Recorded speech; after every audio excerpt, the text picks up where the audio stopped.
আমরা সবাই জানি মেয়েরা কিন্তু বাবাকে সবচাইতে বেশি ভালোবাসে ছেলেদের তুলনায়। কারণটা কি?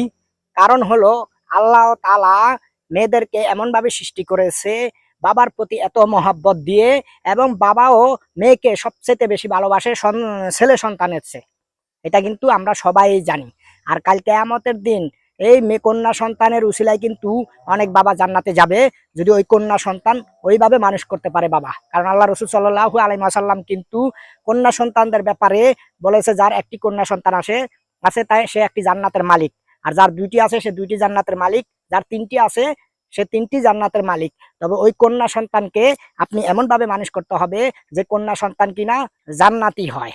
দেখেন, এক প্রবাসী ভাইয়ের এক ছোট্ট রাজকন্যা, তিনি তার বাবার অপেক্ষায়, এই কোরবানি ঈদে তার বাবার অপেক্ষায় থাকতে থাকতে তিনি কি করেছেন, ফুল হাতে নিয়ে ওই গাড়ির উপরেই ঘুমিয়ে পড়েছেন।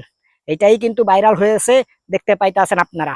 আসলে বাবা আর মেয়ের সম্পর্ক এটা বলে বোঝানো যাবে না, এবং কতটুকু গভীর ভালোবাসা সেটাও বলে বোঝানো যাবে না। এটা একমাত্র মেয়ে আর বাবা এই বোঝে, যার মেয়ে আছে সেও বোঝে।